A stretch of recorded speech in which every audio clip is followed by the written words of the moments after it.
ഗുരുതര പിഴവുമായി NCERT 4ാം ക്ലാസ് കൈപ്പുസ്തകം. സുഭാഷ് ചന്ദ്രബോസ് ഇന്ത്യ വിട്ടത് ബ്രിട്ടനെ ഭയന്നെന്നാണ് കൈപ്പുസ്തകത്തിൽ പറയുന്നത്. വിദ്യാർത്ഥികളെ പഠിപ്പിക്കാൻ അധ്യാപകർക്ക് നിർദ്ദേശം നൽകുന്ന കൈപ്പുസ്തകത്തിലാണ് പിഴവ് സംഭവിച്ചത്.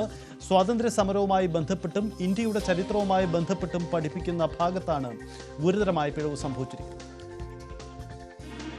VB അരുൺ ചേരുന്നു. അരുൺ, ഗുരുതരമായ പിഴവാണ്. സുഭാഷ് ചന്ദ്രബോസ് ഭയന്നാണ് ഇന്ത്യ വിട്ടത് എന്ന് പറയുമ്പോൾ നമ്മുടെ വീരപുരുഷനാണ് സുഭാഷ് ചന്ദ്രബോസ്, നമ്മൾ പഠിച്ചതും അങ്ങനെയാണ്. എങ്ങനെയാണ് ഈ പിഴവ് സംഭവിച്ചത്? സർക്കാർ വിദ്യാഭ്യാസ വകുപ്പ് നൽകുന്ന വിശദീകരണം എങ്ങനെയാണ്? SCRT സമ്മതിക്കുന്നുണ്ട്. അതെങ്ങനെ സംഭവിച്ചു എന്ന കാര്യത്തിൽ അന്വേഷണം നടത്തുമെന്നാണ് SCRT വ്യക്തമാക്കുന്നത്. അതിൽ ഈ തിരുത്തലുണ്ടാകുമെന്നും SCRT വ്യക്തമാക്കുന്നു. ഇങ്ങനെ സുഭാഷ് ചന്ദ്രബോസിനെ പറ്റി പറയുന്ന ഭാഗം ഇങ്ങനെയാണ്: സമാധാനപരമായ സമരങ്ങളിലൂടെ അല്ല, മറിച്ച് ആയുധമെടുത്തുള്ള പോരാട്ടത്തിലൂടെ സ്വാതന്ത്ര്യം നേടാൻ കഴിയുമെന്ന് വിശ്വസിച്ച് അതിനുവേണ്ടി ആയുധ സംഘങ്ങൾക്ക് രൂപം നൽകിയ വീരനായകനായിരുന്നു സുഭാഷ് ചന്ദ്രബോസ്. ബ്രിട്ടീഷുകാർക്കെതിരെ തീവ്രമായ പ്രതിഷേധങ്ങൾ സംഘടിപ്പിച്ചതിന് 11 തവണ അദ്ദേഹത്തിന് ജയിൽവാസം അനുഭവിക്കേണ്ടി വന്നു. കോൺഗ്രസിൻ്റെ പ്രസിഡന്റായിരുന്ന അദ്ദേഹം പിന്നീട് ആ സ്ഥാനം രാജിവെച്ച് ഫോർവേഡ് ബ്ലോക്ക് എന്ന പുതിയ പാർട്ടി രൂപീകരിച്ചു. ബ്രിട്ടീഷ് ഭരണകൂടത്തെ ഭയന്ന് ജർമ്മനിയിലേക്ക് പലായനം ചെയ്ത അദ്ദേഹം പിന്നീട് ഇന്ത്യൻ നാഷണൽ ആർമി എന്ന സൈന്യ സംഘടന രൂപീകരിച്ച് ബ്രിട്ടനെതിരെ പോരാടി.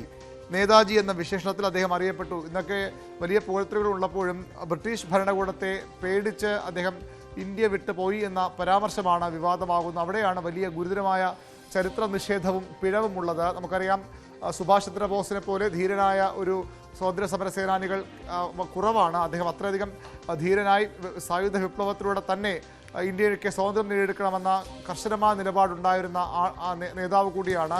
കോൺഗ്രസിൻ്റെ അധ്യക്ഷനായിരിക്കുമ്പോഴും ആ പാർട്ടി വിട്ടുപോകാനുള്ള കാരണവും അതുതന്നെയാണ്. സായുധ പോരാട്ടത്തിലൂടെ ഇന്ത്യക്ക് സ്വാതന്ത്ര്യം നേടിയെടുക്കാൻ കഴിയുമെന്ന ധീര നിലപാടെടുത്ത സ്വാതന്ത്ര്യ സമര സേനാനിയാണ് സുഭാഷ് ചന്ദ്രബോസ്.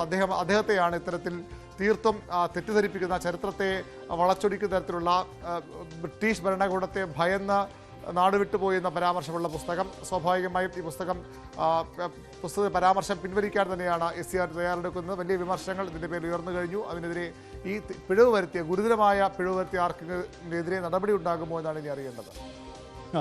ഇത് അരുൺ, സാധാരണ രീതിയിൽ സംഭവിക്കാത്ത ഒരു പിഴവാണല്ലോ സംഭവിച്ചിരിക്കുന്നത്. കാരണം ഇത് പുസ്തകം തയ്യാറാക്കിയതിൻ്റെ അവർക്കെതിരെ നടപടി ഉണ്ടാകുമോ? അതാരാണ് തയ്യാറാക്കിയത്?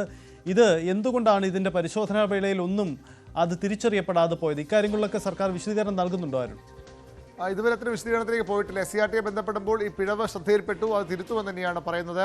ചെറിയൊരു അച്ചടിപ്പിശകോ അല്ലെങ്കിൽ അതുമായി ബന്ധപ്പെട്ട ഏതെങ്കിലും തരത്തിലുള്ള പിഴവല്ല. വളരെ കൃത്യമായ അതിലൊരു രാഷ്ട്രീയം കാണുന്നവർക്ക് കാണാൻ കഴിയുന്ന തരത്തിലുള്ള ഒരു ഗുരുതര പിഴവാണ് വരുത്തിയിരിക്കുന്നത്. സുഭാഷ് ചന്ദ്രബോസ് ഏതെങ്കിലും തരത്തിൽ നാടുവിട്ടു പോയ ആളല്ല. അദ്ദേഹം ഇന്ത്യൻ നാഷണൽ ആർമി രൂപീകരിക്കാൻ, ആ രീതിയിൽ രാജ്യത്തെ സ്വാതന്ത്ര്യത്തിലേക്ക് കൊണ്ടുവരാൻ, സ്വാതന്ത്ര്യം തിരിച്ചുപിടിക്കാൻ, അതിനുള്ള സായുധ വിപ്ലവം അടക്കം ലക്ഷ്യമിട്ട് ഇന്ത്യ വിട്ടുപോയ നേതാവാണ്. അതിനുള്ള വലിയ ശ്രമങ്ങൾ അദ്ദേഹം നടത്തിയിരുന്നു. നമുക്കറിയാം, അത്തരമൊരു നേതാവിനെയാണ് ഈ രീതിയിൽ അവഹേളിക്കുന്ന തരത്തിലുള്ള ഒരു പരാമർശം അല്ലെങ്കിൽ ചരിത്രത്തെ തീർത്തും തെറ്റായി വ്യാഖ്യാനിക്കുന്ന, അത് അധ്യാപകർക്ക് പഠിപ്പിക്കാൻ വേണ്ടി, കുട്ടികളെ പഠിപ്പിക്കാൻ വേണ്ടി നൽകിയ കൈപ്പുസ്തകമാണ്. അതിനാണ് ഇത്ര ഒരു വലിയ ഗുരുതരമായ പിഴവ് വന്നിരിക്കുന്നത്. എങ്ങനെയാണ് പിഴവ് വന്ന കാര്യത്തിൽ വ്യക്തമായ ഒരു വിശദീകരണം ഇതുവരെയും SCRTയുടെ ഭാഗത്തുണ്ടായില്ല. പിഴവ് ഉണ്ടായിട്ടുണ്ട്, അത് തിരുത്താനുള്ള നടപടികളിലേക്ക് കടക്കുകയാണെന്ന് മാത്രമാണ് ഇപ്പോൾ SCRT വിശദീകരിക്കുന്നത്. സുഭാഷ് ചന്ദ്രബോസിനെ ഭീരുവായി ചിത്രീകരിച്ചുകൊണ്ടുള്ള പാഠപുസ്തകം കുട്ടികളെ പഠിപ്പിക്കാനുള്ള കൈപ്പുസ്തകത്തിലാണ് ഇത്തരമൊരു ഗുരുതരമായ പിഴവ് സംഭവിച്ചിരിക്കുന്നത്. എന്തായാലും ഈ പിഴവ് തിരുത്തുമെന്ന് സർക്കാർ പറയുന്നു. ഉദ്യോഗസ്ഥർക്കെതിരെ നടപടി ഉണ്ടാകുമെന്ന് തന്നെയാണ് പ്രതീക്ഷിക്കുന്നത്. സംഭവിക്കാൻ പാടില്ലാത്ത ഒരു കാര്യമാണ് ഈ സ്വാതന്ത്ര്യ ദിവസത്തിൻ്റെ പിറ്റേന്ന് ഈ വിഷയത്തിൽ ഉണ്ടാകുന്ന വാർത്ത. എന്തായാലും ഇതിൽ സർക്കാരിൻ്റെ ഭാഗത്ത് നടപടി ഉണ്ടാകുമെന്ന് കരുതാം.